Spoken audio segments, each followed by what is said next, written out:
noite. Uma preocupação do tamanho da China. O gigante asiático está com a economia em baixa. O motivo, a crise nos Estados Unidos e na Europa. E essa desaceleração cria um efeito dominó. Um dos países afetados é aqui o Brasil, que tem a China como seu principal cliente para as matérias-primas. Hoje, a chanceler alemã Angela Merkel desembarcou em Pequim, onde discute como manter a máquina chinesa funcionando. Nesta edição, vamos discutir os negócios da China e sua influência nas finanças do mundo. E veja também outros assuntos importantes de hoje. Justiça de São Paulo manda supermercado pagar R$700 mil de indenização à vítima de botulismo, doença causada por intoxicação. 32 incêndios só este ano em São Paulo servem de alerta às comunidades de 6.300 favelas espalhadas pelo Brasil. Após recorde histórico de vendas em agosto, montadoras acreditam que vão comercializar quase 4 milhões de carros até dezembro. Justiça suíça autoriza a devolução ao Brasil de R$14 milhões. O dinheiro estava na conta do ex-juiz do TRT paulista, Nicolau dos Santos Neto. Depois dos republicanos, chegou a vez da Convenção Democrata para oficializar a candidatura de Barack Obama à reeleição.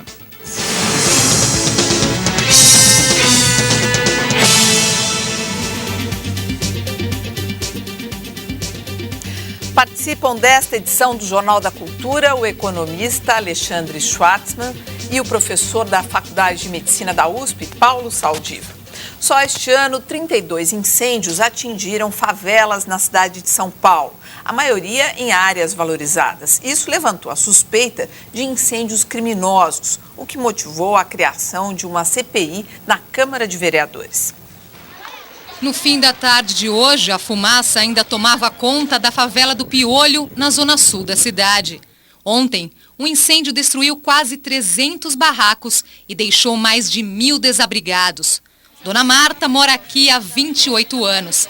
Ela e mais 10 pessoas da sua família perderam tudo. Eu espero que tome uma providência séria e eu quero uma moradia digna, não só eu como todos. Este ano, o Corpo de Bombeiros já registrou 32 incêndios em favelas na cidade de São Paulo.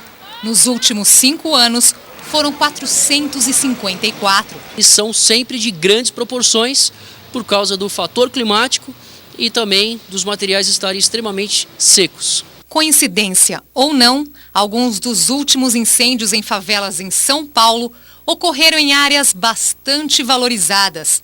No Campo Belo, onde fica a favela que queimou ontem, o metro quadrado dos apartamentos custa, em média, R$ 7.600. Na Vila Leopoldina, onde fica a favela com o mesmo nome, quase R$ 6.750.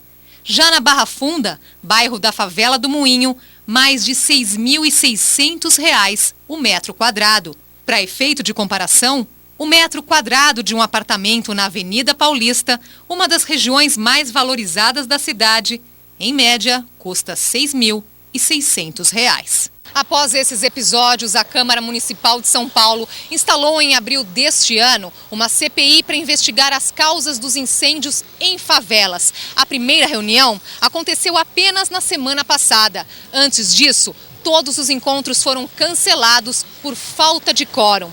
Já com o prazo prestes a vencer, a CPI foi prorrogada até 31 de dezembro. A próxima sessão está marcada para quarta-feira da semana que vem. Enquanto isso, moradores das favelas atingidas não têm tranquilidade, temendo um novo incêndio. Francisco foi um dos poucos que não perdeu sua casa para o fogo que tomou conta da favela do Moinho no fim do ano passado. Ele conta que a comunidade já acionou a Eletropaulo para regularizar as fiações elétricas e a Sabesp para instalar hidrantes no local. E até agora, nada. A comunidade não tem nenhum respaldo do poder público, nem das empresas responsáveis para estar fazendo um projeto de prevenção para que não aconteça uma nova tragédia na comunidade. Se você não sabe como surgiram as favelas no Brasil, o Jornal da Cultura explica. O termo favela surgiu na Guerra de Canudos, no final do século XVIII. A cidade do interior da Bahia foi construída junto ao Morro da Favela, assim batizado por causa de uma planta da região que levava esse nome. No final da guerra, alguns dos soldados, ao voltarem para o Rio de Janeiro e sem receber o salário, ficaram em habitações provisórias no Morro da Providência. O local passou então a ser chamado popularmente de Morro da Favela, em referência ao original. A palavra ficou conhecida e na década de 20, as casas improvisadas, sem infraestrutura, passaram a ser conhecidas por favelas. No Brasil, as favelas se popularizaram nos anos 70, quando o crescimento econômico desencadeou um processo de êxodo rural dos estados mais pobres em direção às regiões mais ricas do país. No censo de 2010, o IBGE identificou 6.329 favelas em todo o país. As capitais com maior proporção de habitantes morando em favelas são Belém, Salvador, São Luís e Recife. As duas maiores cidades do país, São Paulo e Rio de Janeiro, têm 11% e 22% da população morando em favelas, respectivamente. As pessoas que vivem em favelas são conhecidas pejorativamente como faveladas. As favelas são associadas com a pobreza extrema e são vistas como resultado da distribuição desigual da riqueza no país. O Brasil é um dos países mais desiguais do mundo. Em São Paulo, as primeiras favelas aparecem na década de 40. Nos anos seguintes, com um enorme fluxo de migrantes vindos de outras regiões do país, sobretudo do Nordeste, o processo de favelização aumentou e moradores carentes passaram a ocupar terrenos vazios, encostas de morros e áreas protegidas, como os mananciais. Bom, vocês acreditam que nesses incêndios que eles poderiam ser criminosos em razão da especulação imobiliária? Porque, no fundo, a gente está falando também aqui de um déficit habitacional que, segundo o IBGE, chega a 8 milhões de moradias que o país deve para as pessoas morarem. Sem querer fazer o trocadilho, onde tem fumaça tem fogo, né? Isso aí acho que é uma possibilidade concreta, né? Eu acho que mais do que uma CPI deveria ter um laudo do Instituto de Criminalística, né? Porque existem fatores próprios do ambiente dessas comunidades que favorecem a propagação do fogo. Ligações clandestinas, elétricas, como nesses períodos de baixa umidade, a amplitude térmica da cidade, você vê, está calor de dia e frio de madrugada. Então as pessoas improvisam pequenos fogareiros. A matéria é muito inflamável e não tem sistema de controle. Começou fogo, você vai pegar balde, porque não tem uma rede de distribuição de água. Eu prefiro acreditar nisso, porque acreditar que alguém põe fogo em gente por causa de especulação imobiliária, se for verdade isso, eu não sei que tipo de pena você dá para uma pessoa dessa, porque as pessoas perderam tudo. Perderam toda a vida delas. Fora o risco de você matar gente. Então, eu não sei, eu prefiro acreditar que isso não seja possível. Você sabe que ontem, quando a gente deu essa notícia aqui, veio depois uma mensagem aqui pelo e-mail de uma pessoa que falava assim, porque a gente tinha dado também a notícia do dinheiro do Paulo Maluf lá em Jersey, que são 22 milhões, que está associado à construção da Água Espraiada, que é uma avenida, para quem não é de São Paulo, que fica muito próximo dessa favela. Ela desocupou muita gente que morava nessa favela e deixou alguma coisa às margens disso. E as pessoas falavam assim, puxa vida, você vê como as coisas estão ligadas, o dinheiro da corrupção e esse jeito que as pessoas estão vivendo e morando, como as duas notícias tinham uma ligação. E tem uma coisa a ver, porque inclusive essa localização tão boa, né, desses lugares tão valorizados, favorece as pessoas a terem emprego. Porque no momento que você oferece uma alternativa na periferia, as pessoas vão gastar muito dinheiro e perder muito tempo para atingir o seu emprego. Então, eu acho que isso indica que o planejamento da cidade está doente, né? A gente está dando um tratamento sub-humano para pessoas. Eu acho que tem um problema muito sério que precisa ser resolvido. Com o IPI reduzido, o mês de agosto bateu recorde histórico de vendas de carros. Segundo a FenaBrave, entidade que reúne os revendedores, o mês passado foi o melhor da história da indústria automobilística no Brasil. O receio de que a isenção do IPI para carro 0 km acabasse no mês passado fez Alcir correr para a concessionária. Eu vim acompanhando, eu esperava ter mais oportunidades, mais descontos, mas foi o que a gente conseguiu. Mesmo quem nunca teve um carro já pensa em comprar um, e novo em folha. O que conta é a facilidade de crédito. Foram justamente os incentivos ao consumo que fizeram de agosto o melhor mês da história da indústria automobilística.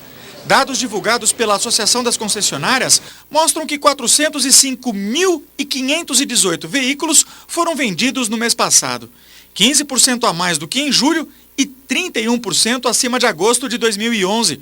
A projeção para 2012 é a venda de 3.700.000 carros novos.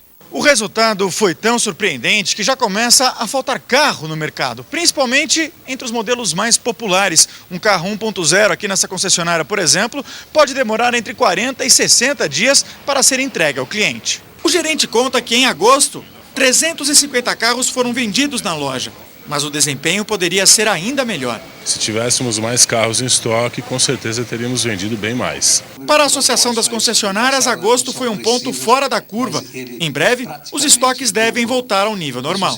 Os estoques, nesse momento, baixaram. Nós estávamos com 43 dias, veio para 27 e está alguma coisa em torno de 15 esses dias. Eu acredito que esse mês o estoque volte para um nível de 20 dias, 23 dias, que é o ideal para a indústria trabalhar.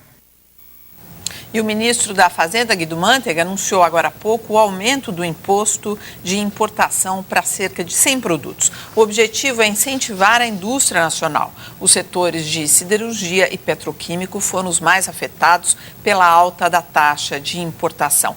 Alexandre, com relação a essa matéria dos automóveis, o que dá para entender é que o governo continua apostando no consumo para o país crescer, é isso? Isso mesmo. Acho que não apenas consumo, acho que o consumo é uma coisa muito específica que é automóvel. É uma indústria fascinante, porque é uma indústria que consegue subsídio quando ela está indo mal e quando ela está indo bem ela também consegue. Eu gostaria de entender como isso acontece, mas ainda não entendi. Agora, essa quantidade de automóveis, vai ficar todo mundo com carro novo sem andar. Nós já estamos com uma velocidade de 12 km por hora. Então, daqui a pouco, eu acho mais fácil, se eu fizesse um consórcio, seria de mula ou cavalo, que nem os bandeirantes tinham, porque você ia andar mais depressa. Ou de bicicleta, para aproveitar. Ou de bicicleta, né? Temos 2 ciclistas hoje. Mas certamente, como isso é um ponto fora da curva, por conta dessa ideia de que iria acabar o incentivo, e muita gente então antecipou. E a verdade é que esse tipo de incentivo vai naturalmente perdendo fôlego, porque um pedaço grandíssimo é simplesmente pessoas que já estavam dispostas a comprar e resolveram comprar quando o preço está mais barato. Você prorroga, tem menos gente para comprar e também já começam a raciocinar, se prorrogou uma vez, pode prorrogar a segunda, e aí você tem, acho que o efeito vai perdendo fôlego ao longo dos meses. Então, eu não apostaria que você vai manter isso aí de 400 mil de forma alguma, mas certamente reduzir o estoque. Esse consumo, uma hora, também fica saturado. A gente vai ver daqui a pouco uma matéria sobre a China. As revendedoras de automóveis já não têm onde colocar estoque, porque chega, já todo mundo já renovou seu carro, já comprou a sua linha branca, sei lá o quê. Então, na China falta consumo, acho que no Brasil falta investimento, né? Mas também tem uma saturação, pode acontecer uma saturação no consumo? Satura com 70% de taxa de motorização, né? Quando você tem 70 veículos por 100 habitantes, você não consegue mais crescer o mercado. Então você vai ter que fazer com que as pessoas troquem aquele bem num fenômeno que a gente chama de obsolescência percebida. Sei. Você pega uma lanterna do carro, que é uma coisa bem visível, e quando mudou a lanterna do seu carro que você comprou, que funciona bem, você se sente um subnitrato de pó de mico, porque o teu carro não tem aquela lanterna que foi colocada. Então isso é uma dos mecanismos de progressão e acontece que esse bem, quem comprou, perdeu um dinheiro enorme. Agora, Saldiva, esses carros novos, pelo menos eles têm ali, como é que chama isso? Catalisador. Eles são tecnologicamente muito mais avançados, tanto que a poluição caiu nos últimos 30 anos, por causa disso. Entendi. Só que agora a gente perdeu essa vantagem porque os carros estão parados. Aliás, não é que a gente é contra o carro, eu não sou contra o carro, só que você não pode levar 1000 quilos de lata junto para todo lugar que você vai, porque não cabe na rua. Esse é o grande problema. E a China é a bola da vez. Depois da fraca recuperação norte-americana e da crise da zona do euro, a gigante asiática pisou no freio. Preocupada com a desaceleração, a segunda maior economia do mundo recebeu a gerente da crise da Europa, a chanceler alemã Angela Merkel. O encontro foi em Pequim. O premier chinês declarou apoio à Alemanha, mas pediu uma solução urgente à crise para evitar que países como Espanha e Itália entrem em colapso. O interesse se justifica. O país asiático investiu muito no velho continente, comprando títulos de governos e fechando parcerias comerciais. Com a crise europeia, as vendas chinesas caíram. A China, que era vista como o motor de crescimento econômico mundial, foi obrigada a pisar no freio. Resultado, as exportações desaceleraram depois de 3 décadas como pilares da economia do país. O setor imobiliário e as importações estagnaram. Hoje, há acúmulo de mercadorias estocadas e fábricas cortando produção. Para este ano, a previsão de crescimento é de 7,5%. A média anual do país era de 10% ao ano. Apesar das previsões negativas, o gigante asiático ainda é a segunda maior economia do mundo, com um produto interno de quase 8 trilhões de dólares, 15% da economia mundial. A China é o maior produtor de alimentos, 500 milhões de suínos, 450 milhões de toneladas de grãos, além de milho e arroz. O país tem investimentos em infraestrutura, mineração e tecnologia.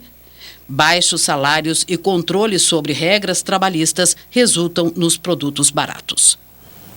E olha só, a China espera encontrar na parceria com o Brasil uma saída para o seu desaquecimento econômico.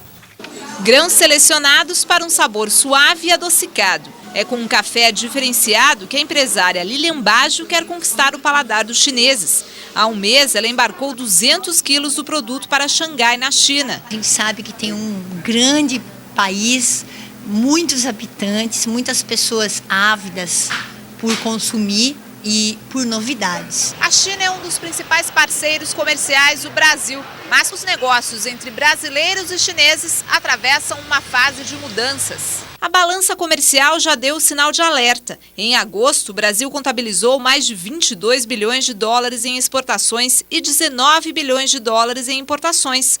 O saldo foi de 3 bilhões de dólares. Mas o superávit acumulado até agosto deste ano ficou em 13 bilhões de dólares, 17% a menos que no mesmo período do ano passado. Uma das causas para a queda é atribuída ao minério de ferro brasileiro, principal produto exportado para a China. As vendas caíram 15% em relação ao mesmo período do ano passado. O valor do minério também despencou no mercado chinês e a queda acumulada é de 40%. A China está comprando menos porque as vendas para os outros países também diminuíram. Quando você teve a crise de 2007 e 2008, com a queda do consumo dos Estados Unidos e da Europa, a China se viu num momento onde ela não conseguia exportar o excedente dela. Diante dessa situação, a China está de olho no Brasil. Então a tendência é que a China, para estabilizar um pouco as suas exportações, deve reduzir o preço dos produtos. A China sempre teve um olhar diferente para o Brasil, porque o Brasil ele detém os recursos estratégicos que a China precisa, tanto para alimentação, né, tanto quanto os commodities de minérios, soja, algodão. Por outro lado, pressiona um pouco a indústria brasileira e o empresário brasileiro que sofre com o custo do Brasil. Alexandre, esclarece uma coisa. Pelo que eu vi na matéria, parece que o Brasil tem uma grande dependência da China. Muito mais do que eles da gente. Exato. É exagerado isso? Não, mas ainda, pouco menos de 20% do que o Brasil exporta, 18% na verdade, vai para a China. Né? E o Brasil exporta mais ou menos 10% do PIB, a gente está falando algo como 2% do PIB brasileiro estaria diretamente ligado à China. Então, é importante, mas não, esse canal em si não é tão relevante. O que é importante é o seguinte, quando a China compra, o preço de praticamente tudo. É um gigante, quer dizer, um elefante se mexendo dentro da loja. Está derrubando todas as peças de louça. Então, a subida que teve de minério de ferro foi um negócio extraordinário. Tem uma historinha que é sobre a Austrália, não é sobre o Brasil. É o presidente do Banco Central da Austrália diz o seguinte, olha, está falando de 2005, uma carga de minério de ferro comprava 2.200 TVs de tela plana. Em 2011, comprava 22 mil TVs de tela plana. Mesma carga de minério de ferro. porque o preço de um subiu, o preço de outro caiu. E o Brasil viveu muito bem com isso. Quer dizer, o preço das coisas que nós exportamos subiu por causa da China, o preço das coisas que nós importamos caiu por causa da China. E isso dá um ganho que eu estimo da ordem de 80 bilhões de dólares por ano para o Brasil. Agora, o que a gente pode dizer que, que são sinais de um crescimento saudável de um país? Acho que, basicamente, não tem uma inflação muito alta como resultado disso. Acho que se a inflação começa a acelerar, provavelmente que você está indo mais rápido do que você podia. Segundo, não ter grandes desequilíbrios externos. Se você começa, como os países da periferia europeia, a acumular déficits externos, em algum momento você vai ter que pagar por isso. Então, é um sintoma de algum desequilíbrio relevante. E tem um pouco da questão de se você está gerando as condições de perpetuar o seu crescimento. Ou seja, você está crescendo com base em investimento, que vai gerar nova capacidade no futuro, você vai crescendo em capacidade de educação, que vai gerar pessoas também capazes de produzir mais no futuro. Então, um pouco dessa combinação. Você começa a ver alguma dessas pernas fraquejando, é sinal que você tem um desequilíbrio ali na frente que vai te causar problemas. Agora, quando na matéria anterior, antes da gente exibir essa da China, eu falei assim, olha, daqui a pouco a gente vai ver o que está acontecendo na China, será que não pode acontecer o mesmo com o Brasil? Que é, por exemplo, aquela loja com estoques de carros lá abarrotados, quer dizer, uma paralisação em razão da saturação do consumo.